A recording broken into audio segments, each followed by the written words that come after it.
participants and my colleagues, Professor Bhatt, Dr. Mahalakshmi, other HODs, and heads of the institutions. As already said, we are in the 41st, this is the 41st episode of FFF. Triple F is forefront of future frontiers. And we have been using it, so finally you take it very much granted. Triple F is there. And it has earned quite a credibility. Our resource person will be happy to learn that our database is reaching almost 10,000, and it has become very popular. People look forward to participate. Of course, one thing what I noticed is initially the number used to be 700, 800. Now what is happening is focused people are participating. This is what I'm telling because I try to analyze that, because I try to study the graph also of the participations. So now one thing what you realize is the person's interested. That's a wonderful thing that has happened. And before I introduce Dr. Hoti, it's my privilege as the head of the institution on behalf of our Honorable Chancellor, Honorable the Chancellor, Madam, the Board of Management, University at large. It's my indeed honor and privilege to welcome Professor S.L. Hoti. I call him as my friend of course for the past couple of years, and a very hardcore, honest scientist. This is what my personal observation on that. And I just like to, before I introduce him, one or two thoughts about this topic which he is talking. I was very much excited to know that this filariasis was noted or dating back to more than 3,000 years. Susruta Samhita, he has mentioned the filariasis. Honestly, I was not, when I was googling out, I was really surprised and felt happy also to find that this during those ancient days, more than 2,500 years back, this was there, and subsequently even some Madhavarakara in his book, another book also. And of course, what we hear is the recent history of the future bankruptcy, and that is the one. And ever since that ancient times, it has been there here till even 2021. That means whatever has been done is not fully effective. Still, the search is on for a total eradication. Of course, one thing is this is the 2021 is the revised timeline that has been put by the World Filariasis Control Program. It was postponed a couple of times, I think. Of course, Professor Hoti will be telling all that. And I also do not know the numbers of how many filariasis patients are there or not. Because now, one thing my crude observation is when I was going to school, in primary school, etc., 4 or 5 decades back, we used to see a lot of people, especially beggars with a big elephant legs on the roads, etc. Now, for the past couple of decades, rather, we haven't seen that. That's one thing we can say that the disease is not allowed to progress to that. So this is a wonderful thing. Now I will have the pleasant job of introducing Professor Hoti. Professor Hoti is a ICMR emeritus scientist. Only few have got that distinction of getting appointed as the emeritus scientist by our the regulating body of the research, Indian Council of Medical Research. And of course, he is now he has spent, like Dr. Bhatt, majority of his career life in Pondicherry, And now he was a former director of the Belgaum, RMRC. Now it's the National Institute of Traditional Medicine, NITI, there. And of course, I had encounters with him when in my earlier institutions, he used to come and advise our research board, research committee. So this is how.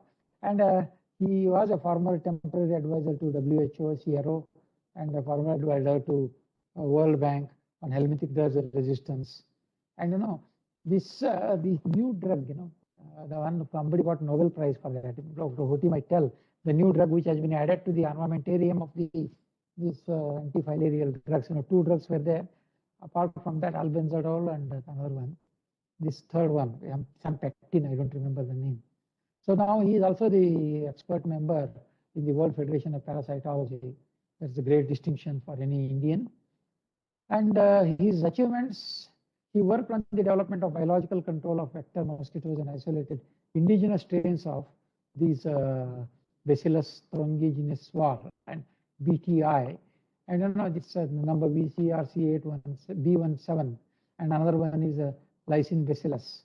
So now this work was recognized by both the international organizations, the Pasteur Institute Paris as well as the University of California, as a highly mosquito larvicidal. That is the biological method of containing this disease. And he developed the technique, and he perfected the technique, and he patented the technology for the production of this. And in fact, he was sharing that with me. He was going for some patent meeting. I hope it was for this only. He was going just about a couple of days back to Hyderabad, and he came back for some other reason.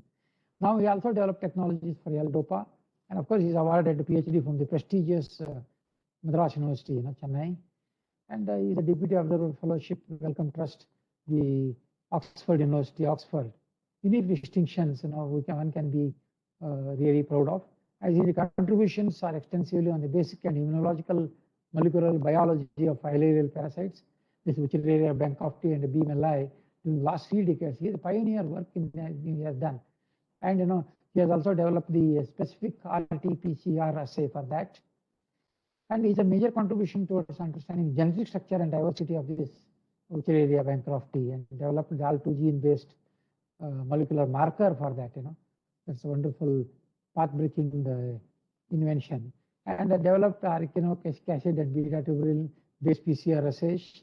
And he has also worked on rickettsial diseases, dengue and chikungunya, the molecular epidemiology, Kasnur forest disease, which is prevalent in some part of the Karnataka, Shimoga district, and One Health concept in India. He has been pioneering that concept.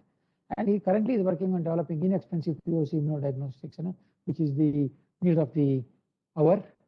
And of course, these are things, I am really proud. That many of the things happened in my place, Belgavi. He identified the traditional leads for the treatment of arthritis, diabetes, cancer, and he developed a paste formation for the management of neo-arthritis, and Ayurveda formulation for management of severe dengue cases. Our Kelly had almost nearing 100 years old Ayurveda college, and in collaboration with that, he has done wonderful work. And he has guided more than 15 PhDs, 60 postgraduates of many universities, and he has, to his credit, 160 publications in national and international journals. He do books, and he has 11 patents, of whom 2 are commercialized. And he contributed to the formulation of comprehensive guidelines for the prevention of control and for dengue and chikungunya, and Ayurvedic dengue case management guidelines at Kelly Hospital, Belgavi. Now he had remarkable institutional building activities. I happened to visit also for a short while when he was there in Belgaum. This Tribal Health Research Unit, then the School of Traditional Medicine. Belgaum, I know what is traditional medicine, was earlier RMRC, Regional Center of ICMR, with a focused area of the traditional medicines. Now it is very nicely got evolved into School of Traditional Medicine and Integrated Clinic. He started over there. Then the initiation main building for the Animal House and ICMR, National Institute of Traditional Medicine. It happened during his tenure. And a modern rural health unit at a primary health center in Raichur district. That's one. And I already mentioned about the new osteoarthritis clinic and the paste also for the arthritic patients. And the awards, the honors earned by him, he has been awarded the prestigious award of the Fellow of National Academy of Sciences. That's one. And he served as the president of Indian Association of Parasitology, unique distinction. Yes. And he was elected member of the NASI, that is the National Academy of Sciences, and he was editorial member of the Open Parasitology Journal of Bacteriology and Parasitology, Tropical Parasitology, and several other journals. So this is in a brief the introduction about Professor Rohoti, and we are indeed to have fortunate to have you here on this Triple F platform to share your first-hand experiences, first-hand inventions, first-hand knowledge of this. Over to you, Dr. Mahalakshmi.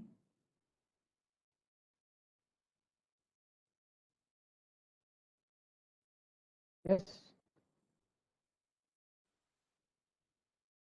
Mahalakshmi is not audible.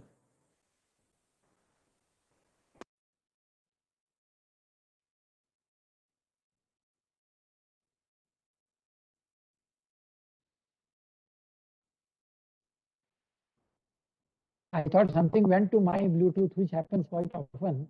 And I thought because I was seeing Mahalakshmi's lip movements, I was not hearing anything.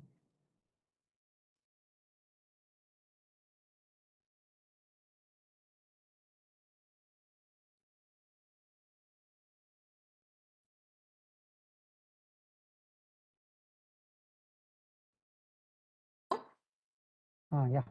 Yeah. So I won't keep you waiting much longer. Presenting to you Dr. Hoti, and I'll be sharing slides from this end. And before we move on, note to the participants, we are recording this webinar for academic use later on. And this program is being streamed live in YouTube also. You can see the mark on the right upper quadrant of your screen. Over to you, Dr. Hoti.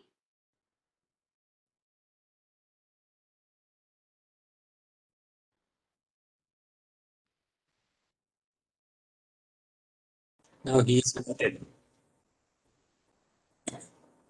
So you have to unmute yourself.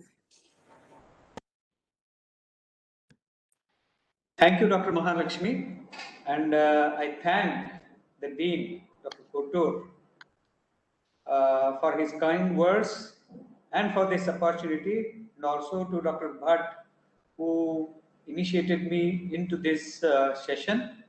It's a great honor and privilege for me to be associated with your organization, institution. I am going to speak, rather introduce the global program for the elimination of lymphatic filariasis and the diagnostic dilemmas. So let me briefly introduce the disease burden of filariasis across the globe. So what you see here, the entire tropical belt is affected by filariasis, and you can see the numbers here, percentage in the EMRO region, AMRO region, and African region, and Southeast Asian region. So I should say that entire tropical belt is at the risk of lymphatic filariasis, and also several million people are already affected by the lymphatic filariasis. Next, please. So this is the situation in India. There are about 257 districts affected by filariasis. So the people at risk are 553 million, and those who are already affected by the disease, either lymphedema or hydrocele, it's about 21 million, and there are asymptomatic carriers also, as many as 27 million, and these figures are for 1995. Now the picture has changed due to the implementation of elimination program, but at that point in time, a total of 9,401 Dalis were lost in Pondicherry alone. So our center estimated the Dalis for Pondicherry, and which was subsequently scaled up to the entire country and globe. And keeping this in view, the dimension of the problem, you would appreciate, WHO has announced Global Program for Elimination of Lymphatic Filariasis, GPELF, in the year 2000. Next slide, please. So this is the data in India. So the total now it is 1.35 billion. Number of affected states are 28, Union Territories 7, and number of endemic states out of 28 are 17. And you can see that as many as 257 districts were affected, with a population of 429 million at risk. MF carriers, microfilaria carriers, were 27 million, and those with symptomatic cases are around 21 million. Next.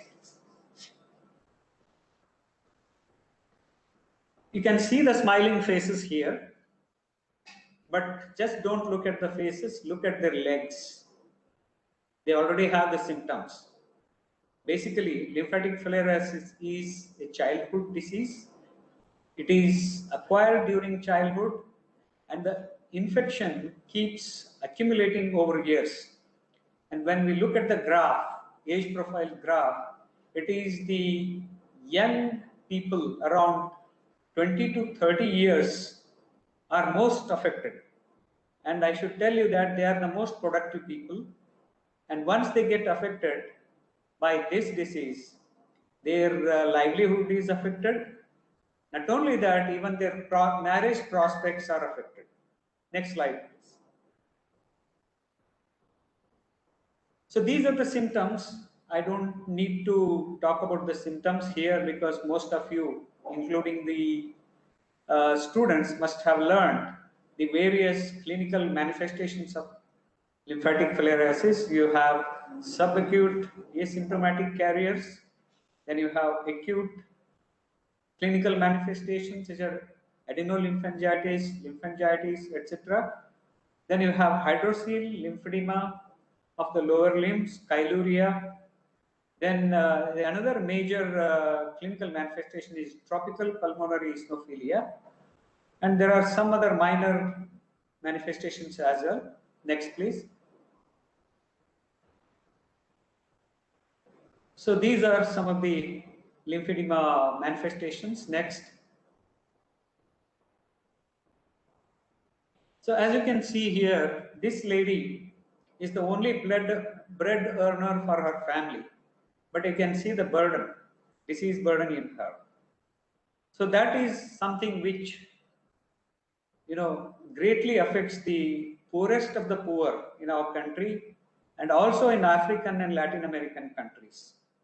So there is loss of man days due to this disease, loss of productivity, loss of wages, and the global economic loss is at around 2 billion per annum, which is a huge loss, especially to the poor people. And in India, annual loss is about 1.5 billion rupees. Next, please. So these are some of the very, very bad clinical manifestations. Let me not show this for longer time. Next, please. So what is the impact of the disease on a particular person?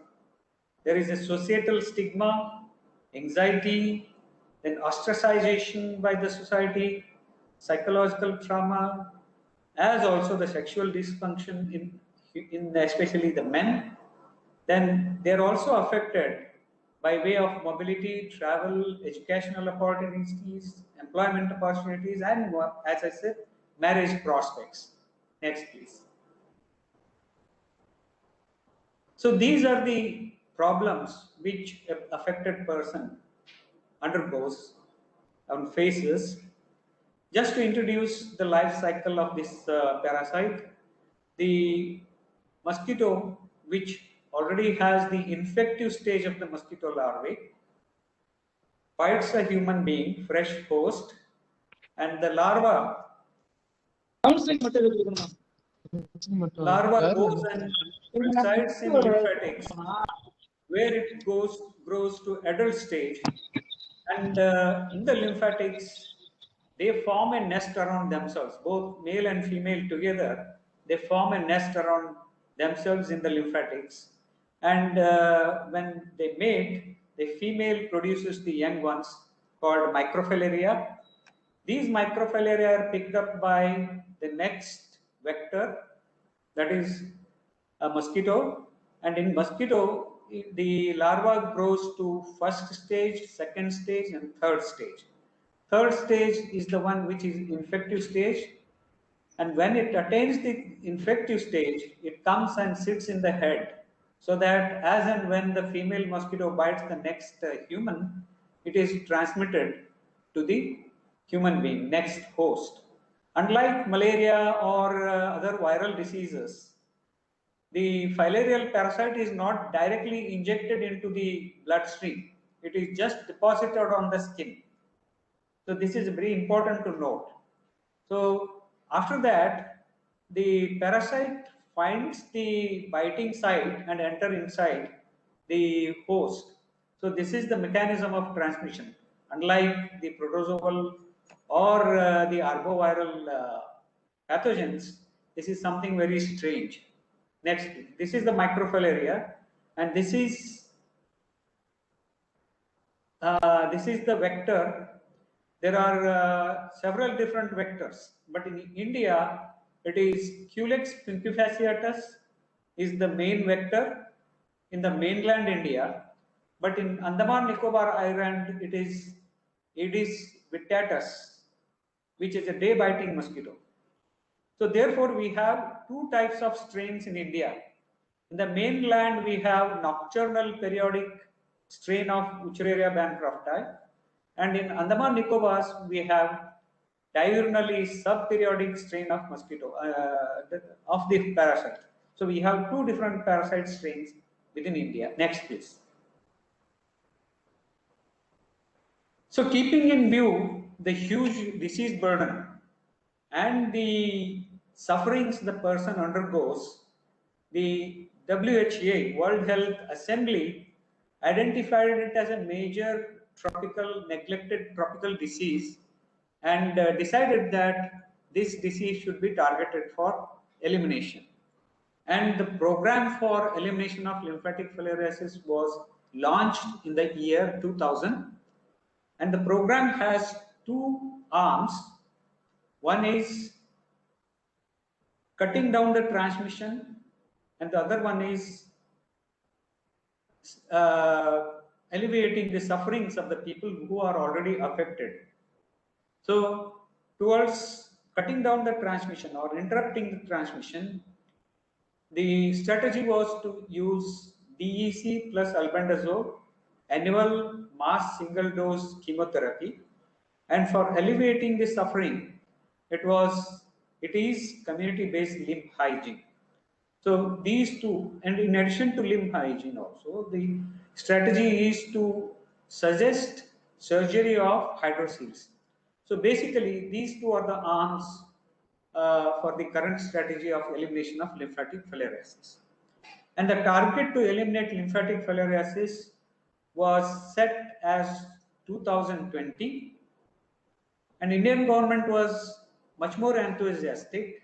So Indian government set the deadline for elimination as 2015. So as you know, none of these two deadlines were met. Now they are again switching it over to 2030 because it was extremely difficult even to achieve 70% of the elimination. Next please. So when we talk of elimination, it's a very complex phenomenon. You have to have several different tools in your hand, one thing. Second thing, you have to have strategies. How to implement the control, how to monitor, and how to do post-elimination surveillance. So these are the 3 steps. But then, as we have 7 steps in our marriage ceremonies in Hindu things, so in filariasis we have 7 different steps. First thing is you have to map the entire country and the globe for the presence of the disease and infection.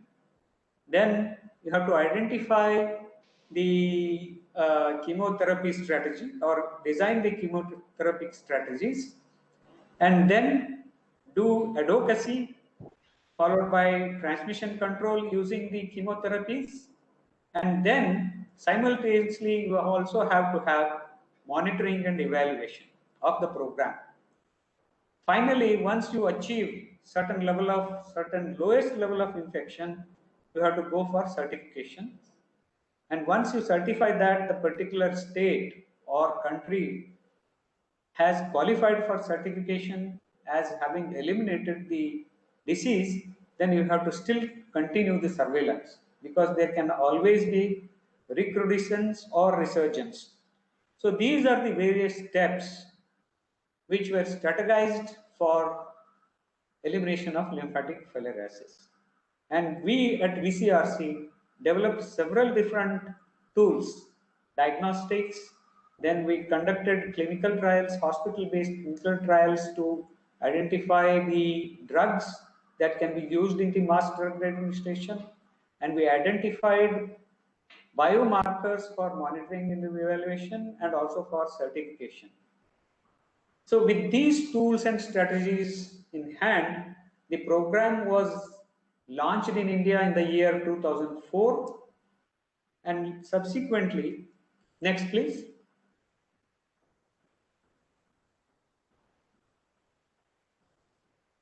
So as I said, the main pathogen in India is Wuchereria bancrofti, and in the mainland India we have nocturnally periodic strain of W. bancrofti, and the vector is Culex pinfasciatus, and in Andaman Nicobar Islands it is diurnally subperiodic strain of Wuchereria bancrofti, and it is transmitted by Aedes nevius. Now it is renamed as Achlorotatus nevius. So this is the microfilarial stage, and this is the infective stage of the parasite, which is picked up by the mosquito and transmitted to the human beings. Next slide, please.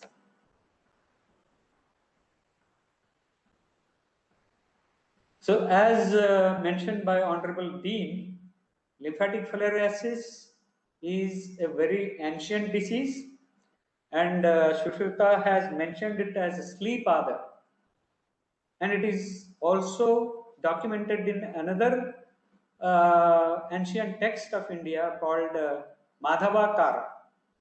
And if you visit Konark temple at any time, on the left side of the temple you can find statues with lymphedema. You might be surprised to see those statues in Konark temple. So I happened to see them, and it was a cover page of one of the journals published by UK called Parasitology Today.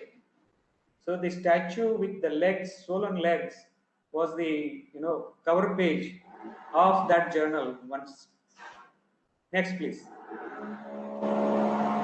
And 1 minute. Okay. So while Wuchereria bancrofti is responsible for 90% of the cases in India, Brugia malai is another parasite, another filarial parasite transmitted by Mansonia mosquitoes, and this particular species, genus of filarial parasite occurs in small pockets in Kerala, Orissa and Jharkhand areas, and it is a very, very small proportion, that infection. Next please. Next please. Now coming to the dilemma of diagnostics in filariasis, from quite some time the disease was diagnosed based on the clinical symptoms, that is symptomatic, and also there is a therapeutic diagnosis also, in the sense when you administer DEC, the microfilaria comes to the surface during daytime also. So that particular phenomenon is as therapeutic. And parasitological, night blood surveys are done. The blood is collected during night time, and the microfilaria, presence of microfilaria is examined in a microscope. So that is microscopic method, and we also have a Knott's concentration method, membrane filtration method, and DVC provocation test. But these are quite old methods, but microscopy continues to be the mainstay of National Filariasis Control Program. Apart from this, recently we have ELISA and immunochromatographic card tests, which are antigen based, and more recently we have developed PCR assays and reverse transcriptase PCR assays and real-time PCR assays. So these are the diagnostic techniques, but which technique to use, when, where, and why? These are the dilemmas which currently the program is facing. Next, please. So here I'm showing you where, when, and how the diagnostic. So in the initial days, when the parasite prevalence was so high as 16 to 20%, just the parasite detection under microscope was quite adequate enough. But when the elimination program was launched in the year 2000, there was a reduction in the parasite prevalence as well as density. So we were able to find 1 or 2 microfilaria in 60 cubic millimeter blood. So in that case, what happens is the technician who is observing the slides might miss some of the slides. So that is a great problem. So as the program further proceeds ahead, then the prevalence of parasite in the community becomes much lower. So also the density. In that case, you need very highly sensitive and specific diagnostic techniques. So keeping that in mind, we developed PCR assays for detecting the filarial parasite in the blood and also in the mosquitoes. But currently, the program has run for almost 2 decades, and the parasite prevalence and density has become very rare. In that case, you have to have totally a different method of detecting the infection that only can be done by antibody assays. So these are the dilemmas which we faced, and these are the solutions which we envisaged. One best thing as far as the epidemiology of filariasis is concerned, you can go for detecting infection in mosquito vectors, which avoids collection of night blood sample and also risk of infection with other pathogens such as HIV. So we call it as xenomonitoring. I will be telling about it a little later. So xenomonitoring is a way of detecting the vector infection in vectors, and that has very significant epidemiological contribution. Next, please. Next, please. Next, please. So this is the microfilaria in the on the blood smear. You can see the nuclei and the tail nuclei and a sheath.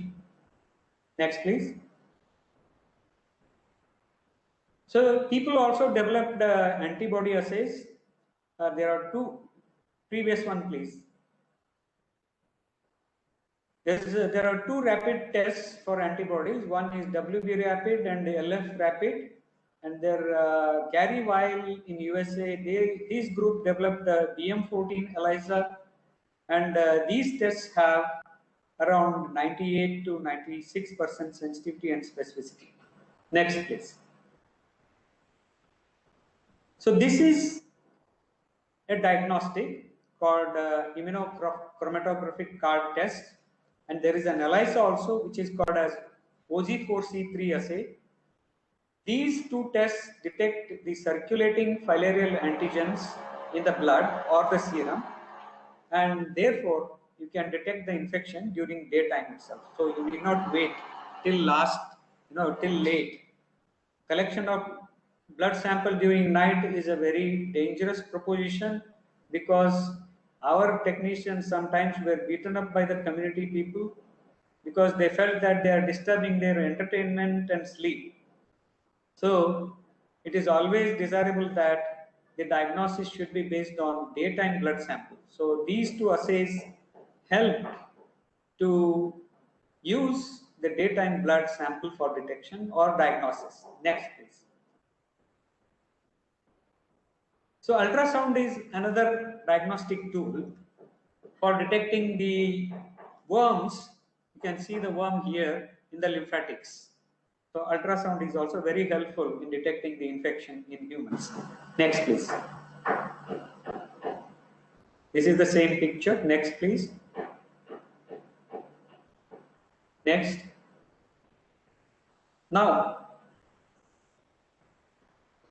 the next tool is, as I said, detection of parasites in the mosquitoes. Next.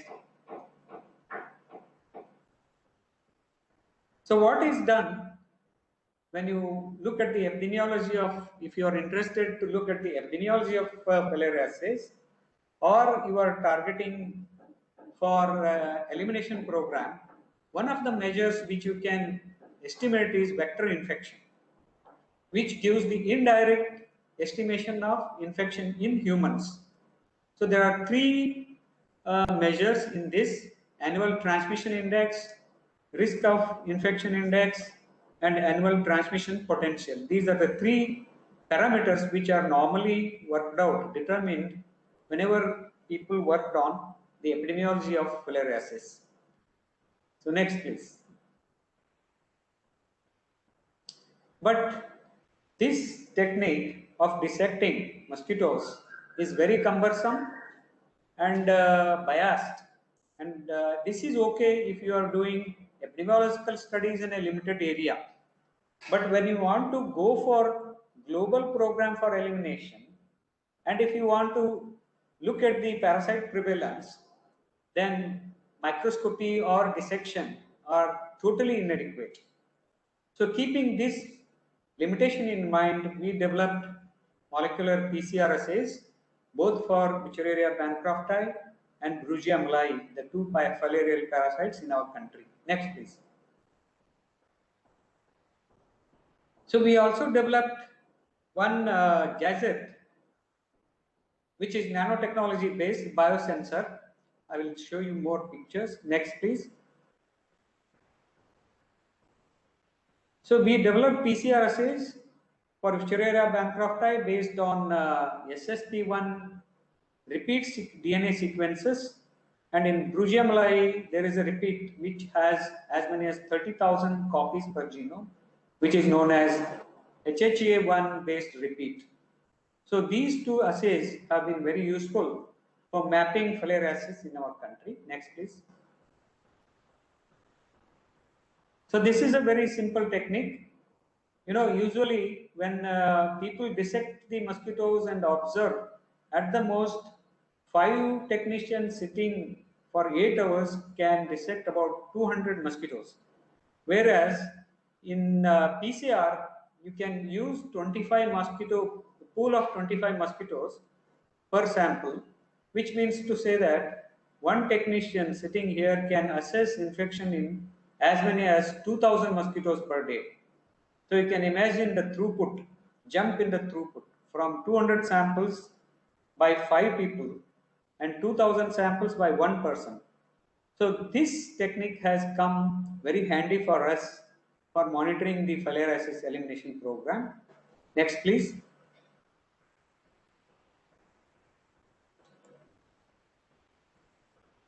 Next, please. Dr. Mahalakshmi, next, please.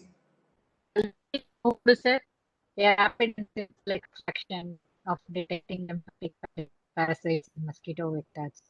Can you I'm see not that, able to. sir? No, I'm not able to see.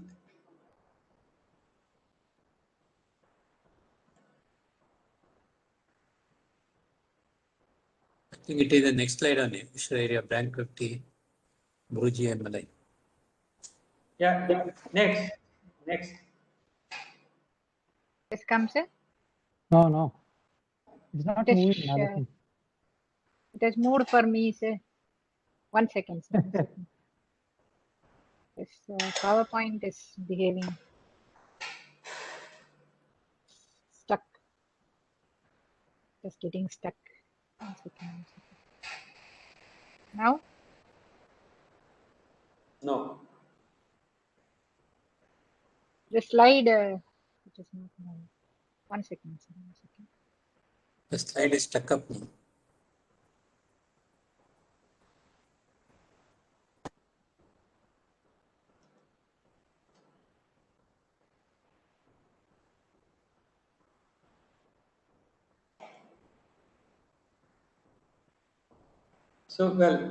So this is the advantage of molecular tools. Unlike the conventional microscopy and the dissection methods, it is very rapid.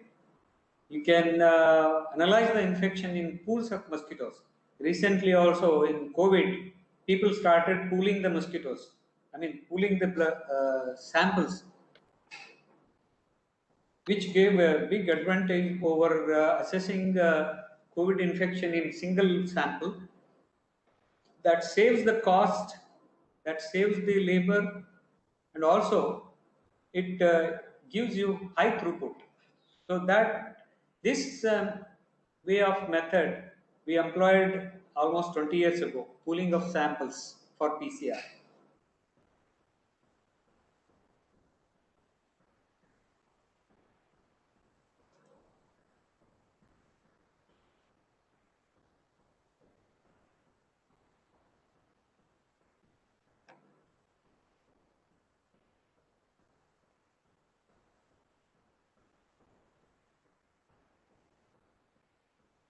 Any problem, Dr. Mahalakshmi? She is disconnected, I think. She will come back.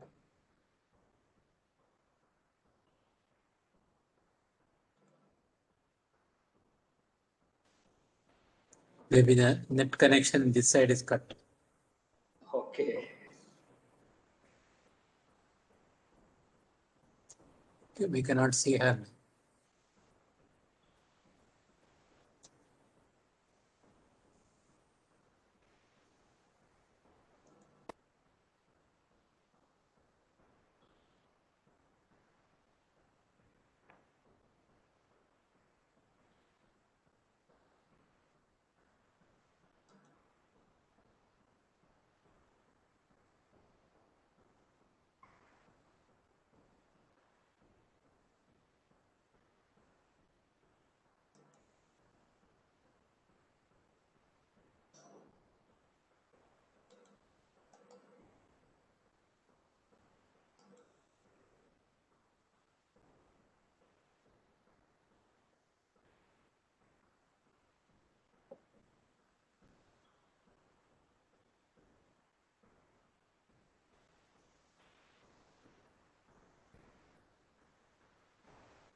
You don't have share screen option, isn't it, from that side? No, she has to enable me.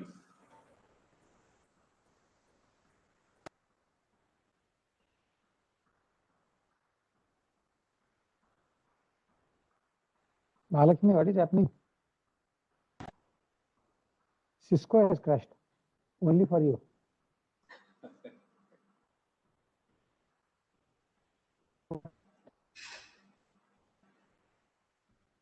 Again.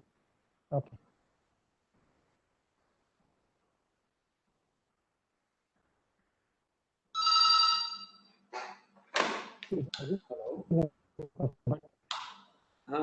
Presentation half an hour. Okay. Participants, please bear with us. We will Sir, what? start in a couple of minutes.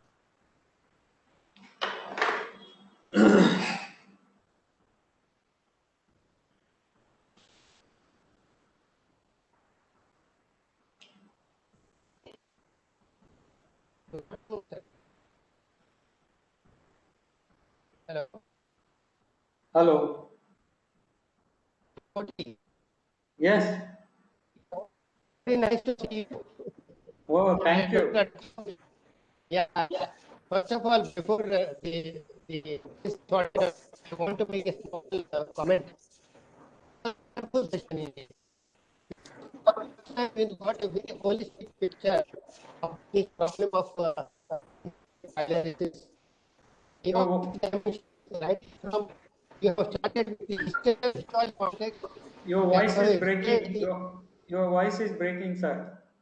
Okay. So I want to appreciate. Oh, thank you. Appreciation. Right. Thank you very much. Wonderful. The talk is halfway through. It is some disconnect. Otherwise, you can do one thing. You can keep the slide in front of you and you can continue your talk. Unless they see the slides, it may not be. No, in your laptop or something you can see. Yeah. And continue to speak. We may not see the slide. That's what. if they don't see the slides, because most of them are have pictures.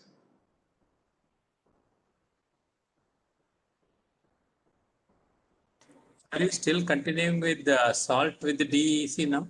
No. DEC salt only in Andaman Nicobar Islands. We are going to have a, it is not used anywhere, but for China. China used it in an entire country and they could eliminate. In India, it is very difficult to implement DEC fortified salt because people will not accept it. There it is military rule. If they say they should use, they will use. There's no choice for them. But we are going to pilot it in Andaman Nicobar Islands soon. So the harmful system is not sufficient if he uses regularly this DEC salt. No, it is totally safe drug. And we tried it in Karaikal and other places. And it's quite safe. From their side, there is a problem. This DEC and albendazole combination once in how many days you are giving in the endemic area? Once in a year. Only once. Only once. Now, Sometimes yes. now one more drug is added, ivermectin, which is having excellent antiparasitic activity. And in Karnataka, it is implemented in 3 districts, Yadgir, Gulbarga and Koppal. And we have one program in Simdega in Jharkhand. So it was very successful. In just with 2 doses, the microfilaria get cleared completely. So we have completed 2 rounds of MDA with 3 drugs: Hello? DEC, albendazole, and ivermectin. So there we have a problem of diagnosis again because Send it to me. microfilaria is cleared, but antigen continues to persist. We do not know why it is happening. And in that case, what kind of diagnosis we should have, that is now a big dilemma. Actually, ivermectin is supposed to be much more effective than DEC, I think. Yeah.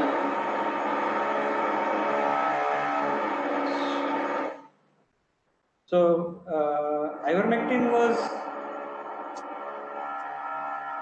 being used for a long time in Africa because in Africa they have a Loa Loa also. Apart from filariasis and onchocerciasis, Loa Loa, if people take DEC for Loa Loa, it causes a lot of adverse reactions. So in place of albendazole, in place of DEC, in Africa they used albendazole and ivermectin, and they are continue to use both the drugs. Now ivermectin is being added in India and other countries for faster elimination. Because now as many as 12, as per the strategy of Global Lymphatic Filariasis Elimination Program, 6 rounds of drug administration should eliminate the filariasis, but that has not happened because of so many operational reasons, mainly because people compliance and consumption is very poor. People initially they were very enthusiastic. First dose, second dose, they took the drug with great interest, but subsequently the consumption came down. That's why we have now come out with another drug, ivermectin. So with the 3 drugs, there is an accelerated killing of parasites. But then it has thrown. Sorry? The person got Nobel Prize, no? Who invented Ivermectin. Yes. And Dr. I have your slides right now. If you can make me host, I will start sharing this. I think that may be better. So, Dean sir, you can share. No? Yeah. Yeah. You, but I have to be made host, no? Because host is ourselves by this. What you take host? If Aarti, Aarti. Dr. Aarti. Dr. Aarti. Mahalakshmi. Aarti has to make me host, no? Somebody has to make me host and I'll share immediately. Sir, it is being presented now. Slide. Sorry? It is being presented. It came just now. Scientific is presenting slide. Okay. If Probably you are they are unable, trying. I have the slides also with me. You can. Yeah. And anyway.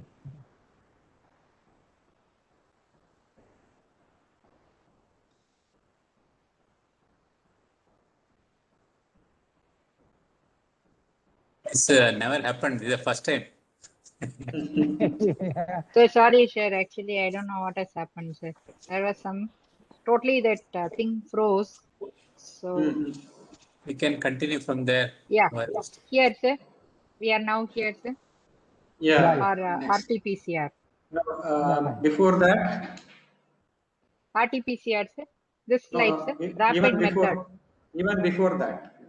I think we Yeah. were here, sir. Yes. Molecular Yeah. tools. Yeah. Yeah. So next, please. Yes, sir. The next, yeah.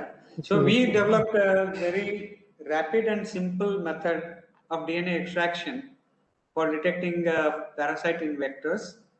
You may wonder how simple is it?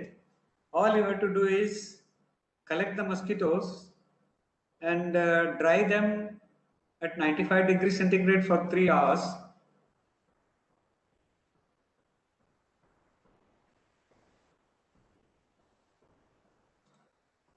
For 3 hours and transfer the dried mosquitoes into a microfuse tube and with a pestle you grind them to a fine powder and just add 100 microliter of Tricdta buffer, which is very commonly available and very cheap one in the laboratory. Vertex briefly and boil the entire suspension for 10 minutes and centrifuge the supernatant.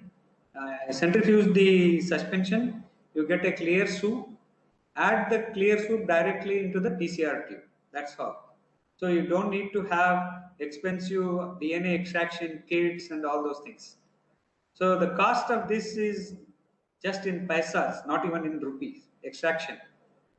So it is so very cheap. So we tested this DNA preparation in the PCR assays. You can see the nice bands here and you can see the comparison between the dissection and PCR. PCR is much more sensitive and you can do the analysis in pools of mosquitoes.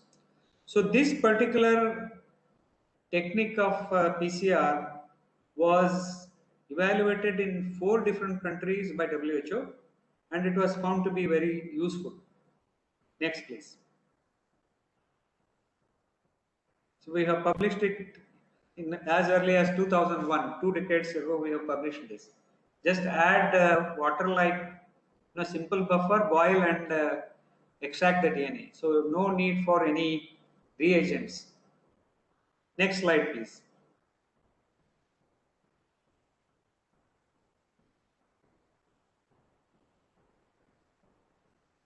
again, stuck up.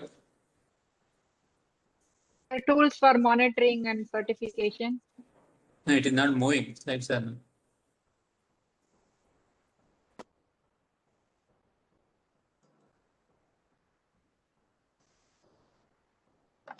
This one, sir. Tools for monitoring, certification, surveillance. Yeah. So the PCR method which I showed, we compared it with the conventional methods like microscopy and antigenemia. You can see that the PCR results are agreeable with the other parameters. In the sense, the PCR method can be very useful in monitoring and certification. Next, please. So we tested this PCR assay in field conditions. We collected mosquitoes, Aedes aegypti, Anopheles stephensi, and Culex lymphatus from the field, and we did the PCR as well as dissection. The two methods were quite agreeable, and we also compared with the QIAGEN method. QIAGEN method, one QIAGEN extraction kit costs about $5. $5 is around 400 rupees. Whereas the T method which we have developed here doesn't cost much. So let me say 1 rupee. So the comparison of the cost is 1 rupee to 400 rupees. So this method worked in the field as well. So now it is currently being used for monitoring the LF in 4 states. Next, please. So here is the cost comparison per mosquito. You can see around 2 rupees, 2.5 rupees, and it's about 12 rupees by conventional method, standard method. Next, please. Now, as I said, the diagnostic methods currently available are not suitable for elimination program. They are good enough for diagnosis of individual case. But when it comes to community diagnosis, you have to have different sets of diagnostics. So we identified certain biomarkers, some antigens which are secreted by the parasites. One among them is what we have designated as WBTOC1, WB, Wuchereria bancrofti, TO1, and we analyzed this. We amplified the gene coding for this antigen, and we cloned into a plasmid vector. You can see the nice bands here. The gene is already cloned into the plasmid. Next, please.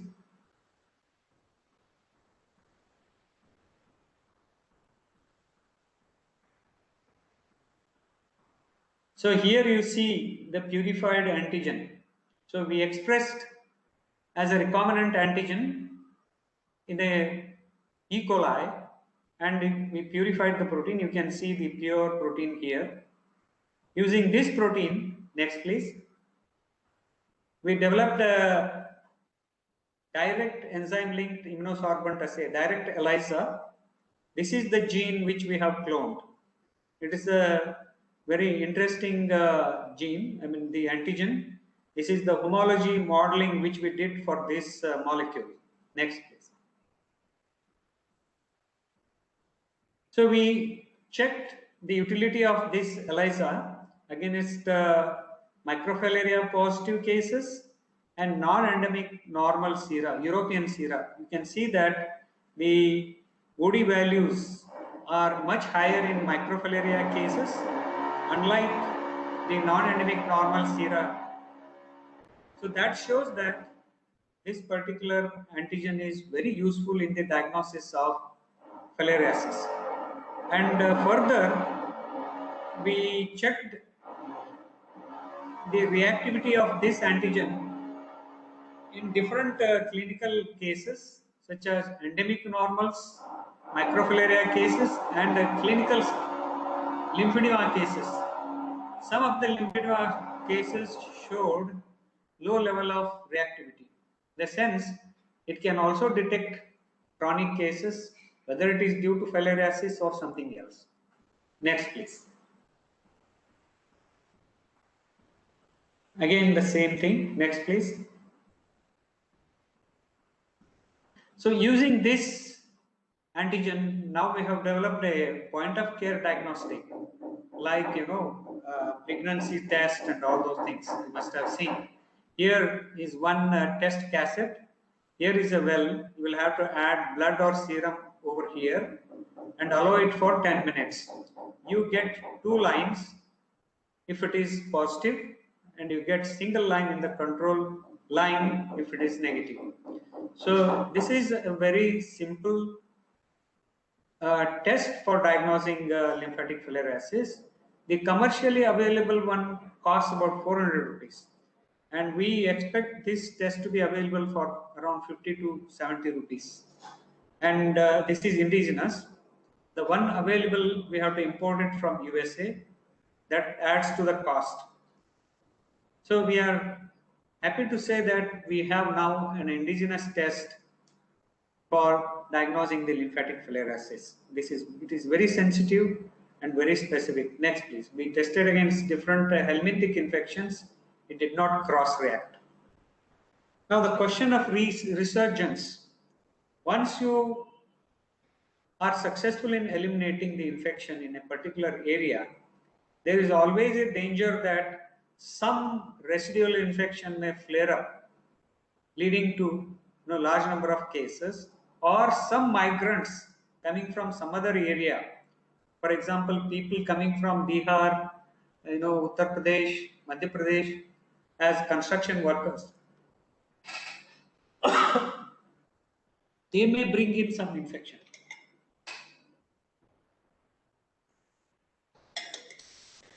Then how do we differentiate? How do we differentiate between the native infection and the one newly introduced? So we identified certain markers. There is one gene which is called as ALT2 gene, abundant larval transcript 2 gene. The gene has 29 base pair repeats.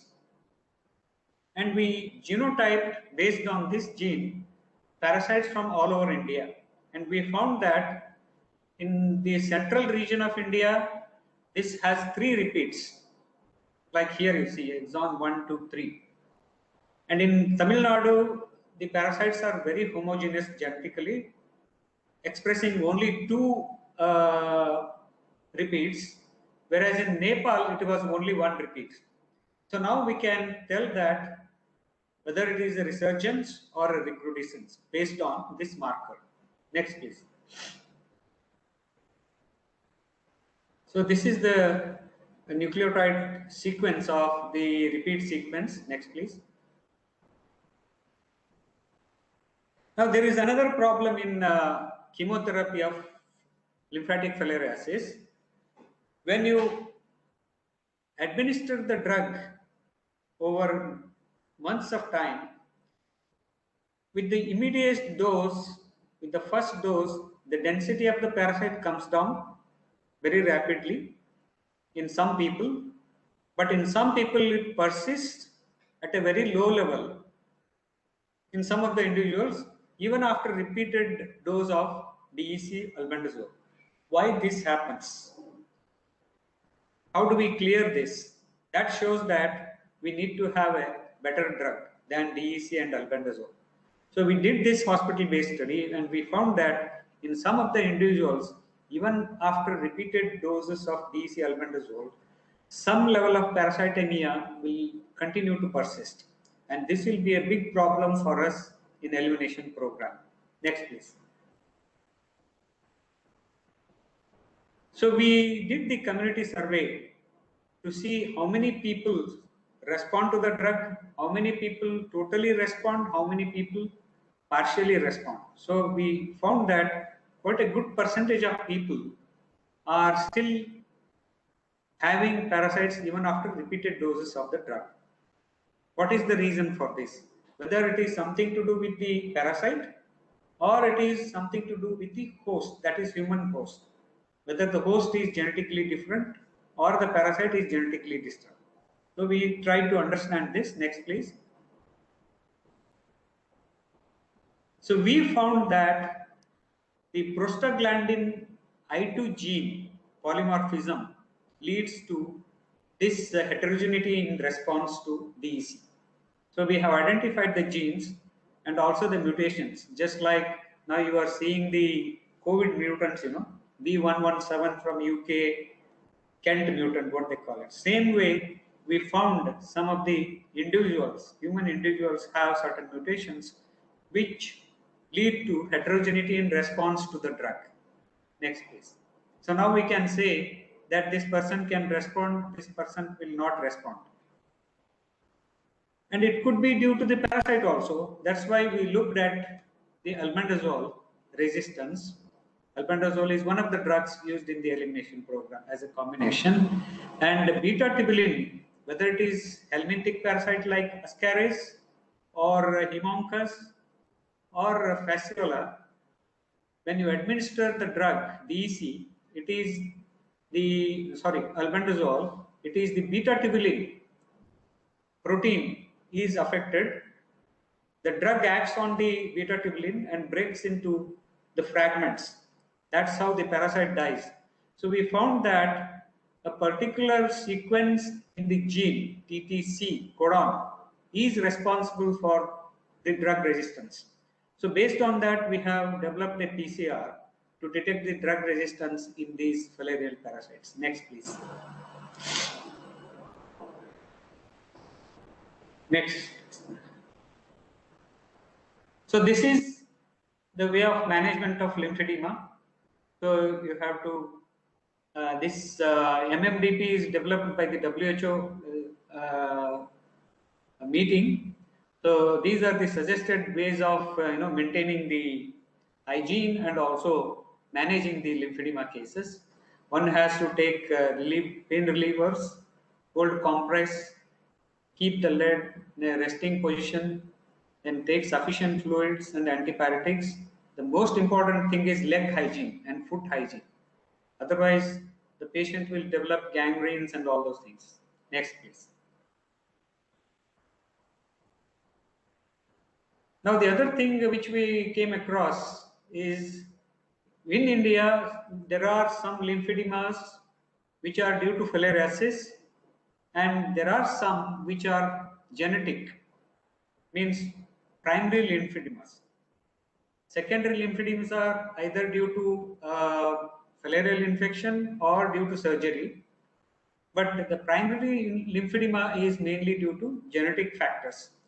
So we sequenced several genes of lymphedema patients and normal individuals, and we found that there are mutations in two genes, vascular endothelial growth factor receptor 3 and FOXC2 genes.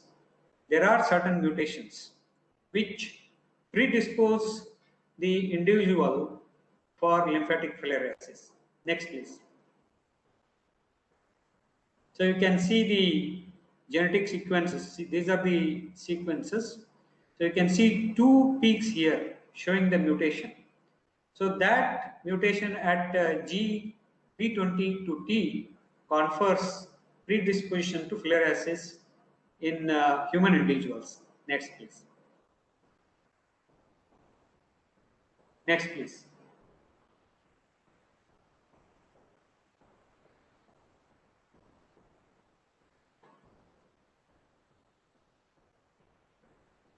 Sir, we are in problems of available methods. Yeah, next.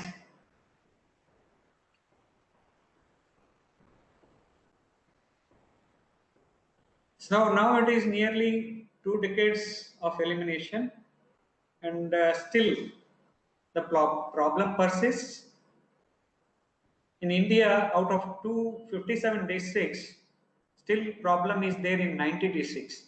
So fortunately, around 170 districts have been able to bring down the parasitemia in the communities. But this is world's largest elimination program, chemotherapy program. The required dosages are in India 1.4 billion DEC tablets, 0.51 billion albendazole tablets, equal number of ivermectin tablets are required, and to distribute these doses, 1.1 million drug distributors are required. So, in the sense, this is a huge program in India alone, and when you think of 93 countries in the tropics. This is the world's largest chemotherapy program ever implemented in the human history.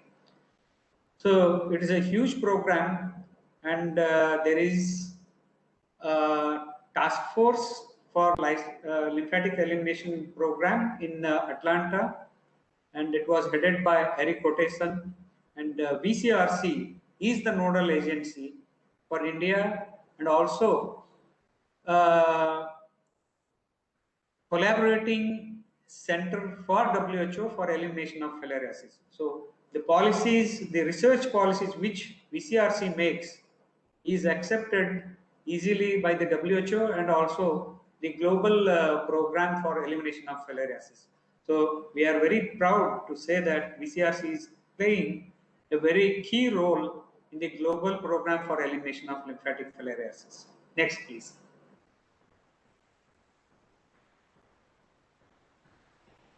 Next. So as I said, it is 6 rounds of. Am I taking a lot of time? No, sir. Do I see any? Because you came to the end of my slides. No, sir. I pressed because Okay. the animation was coming, Right. so I didn't know when the slide stopped.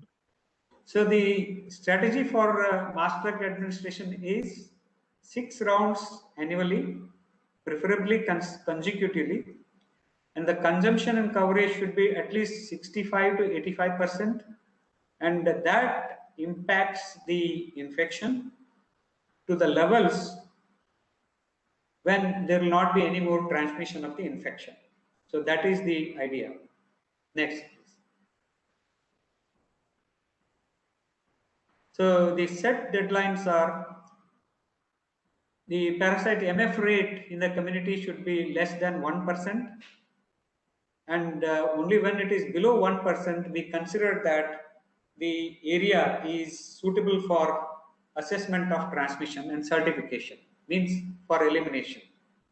And if you are doing antigenemia ELISA or ICT card survey, it is 2%, below 2%. If the antigenemia in the community is less than 2%, we say that the elimination has been achieved. So there are different designs we use for certifying. You have TAS and you have target group, and we do school children below 6 to 7 years because the program runs for 6 years. And if a child born after this implementation for 6 years, if he or she has no infection, that shows that there is no more transmission. So that is the philosophy behind surveying 6 to 7 years old children for microfilaria or antigenemia. Next, please. Well, this is what I had to share with you, and I thank once again Honorable Dean, Professor Bhatt and Professor Mahalakshmi for giving me this opportunity, and my team included the list of people in the last slide. Thank you once again, and I take questions if there are any. Thank you very much, sir. I'd request the participants to post the questions in the chat box. To keep it going, first we'll move over to Dr. Kotur. Sir, your comments, reactions, feedback, questions to Dr. Hoti. Okay. I have some simple questions, one or two, Dr. Hoti. What is the cost of this ivermectin is number one. And when the drug is being given to, so this mass drug treatment regimen or whatever it is, millions, billions, crores of people is being given. What about the kind of drug interaction, drug reactions, number one. Then second thing is any anaphylaxis, these kind of things. Yeah. As far as the cost of drug, DEC costs about 50 paisa per tablet, and albendazole about 2 to 3 rupees per tablet. But the best thing that has happened for the elimination program is the manufacturers have donated for the entire program free. the company which is making these drugs, they are providing the drug year after year free of charge. So they are the huge quantity they have donated these drugs to the program, elimination program through WHO. So, so that is not a problem for the program. That is a great, philanthropic activity these pharma companies are playing. So the manufacturer they are providing the drug free of cost to the program. So that, And maybe we coming to the ivermectin. Ivermectin is around 10 rupees or so. It is a bit costly drug, but again it is donated as of now. Ivermectin is also a very cheap drug. It is not costly. Yes. Now COVID also they are using for prophylaxis. Yes. It is one of the cheapest drugs. Yes. And India has donated to several different countries. Incidentally, in Bangalore also, this drug is manufactured in Bangalore also. And adverse reaction, as far as adverse reactions are concerned, in people with hypercytemia, they tend to get some self-terminating symptoms like fever, headache, and vomiting. Other than this, there are no serious adverse reactions. In fact, when we implemented it in 2004, I was part of the team. We went to Orissa, we went to Karnataka in Bidar, Gulbarga, and all those areas. We did not find any severe reactions, but for some fever, temporary body pain, and things like that. Other than that, there are no adverse reactions. Thank you, sir. Thank you, Dr. Kotur. Sir, then maybe, sir, we can add one more slide to your presentation. You can say that this the philanthropists who have made this drug available are also, because most of the times when we hear stories about pharma companies, we only hear stories about how they take money from people, how they all adverse negative things. But something good they are doing also can be projected now, sir.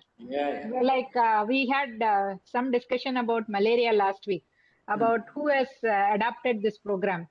And we were discussing about orphan diseases and all that. Right. Then there was discussion that Bill Gates that program, as well as I think Facebook, some other thing, he said has adopted this malaria control program.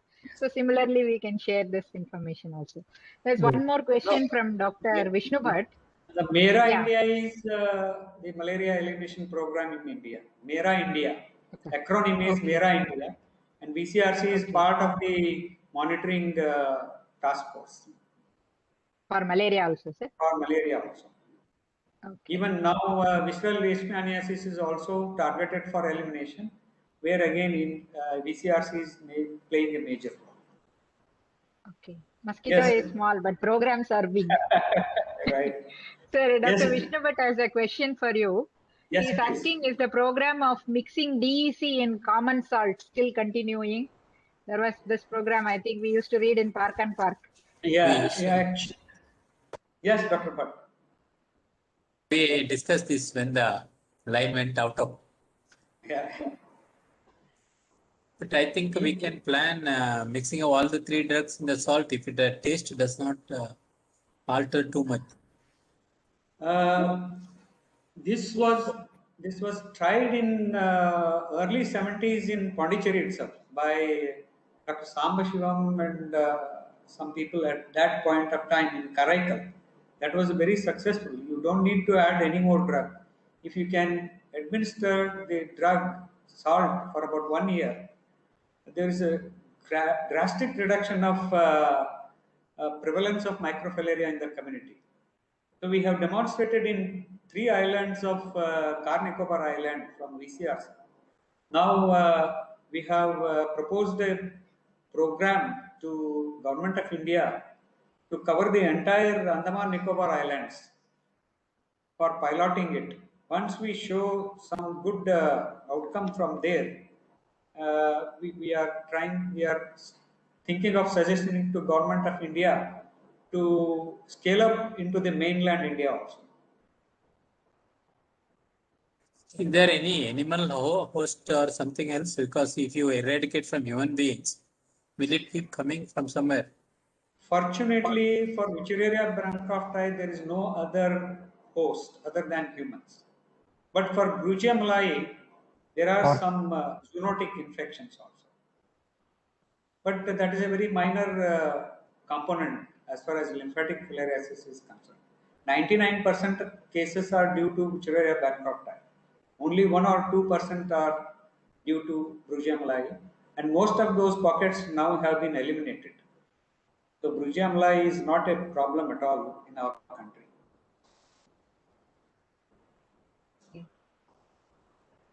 I think there are no further questions in the chat box, sir. So Right. thank you very much for a very interesting and nice lecture. And you showed us like from moving from how to assess the impact of the disease and moving on to developing newer diagnostic tests and using genomic testing and RT-PCR comparing, and based on that, simple interventional strategies, how they really work. So this whole talk actually covered the entire 9 steps. I think you said 7 steps, but you showed us 9 steps in that ladder. So it actually covered all the 9 steps of the program. And it was very interesting for us to listen. And we really sincerely apologize for the technical glitches which happened during this It's program. okay. So that is It technology always which happens. is Yes. erratic. So thank you very much for a wonderful lecture. On behalf of Scientific Forum of AVMC, I thank you. And before we close, we'd like to tell the participants that next week we have another very interesting thing. We've been talking about global malaria eradication, filaria eradication. We had initial deadlines at 2000, and then it became 2005, 2020, 2030. So now next week we will be having Dr. Jacob John. He's from the former HOD of both virology as well as pediatrics at CMC Vellore. He is the one who has been involved very actively and prominently in the polio eradication program in the country as well as in the world. So he is going to talk to us about this polio eradication. The target was to eliminate the disease by 2000. Why is the goal still elusive in 2020s? So that is the talk for next week. Dr. Jacob John, from who is the emeritus professor from CMC Vellore, he will be talking to us about polio eradication next week. So that is what is in store for us next week. So please join us that time. Thank you very much for your active participation. Bye-bye. Bye-bye. Thank you once again to Dr. Thank you, Kotu, sir. Dr. Bhatt, and Dr. Mahalakshmi. Okay, sir. Thank you. Thank you, sir. Thank you. Thank you.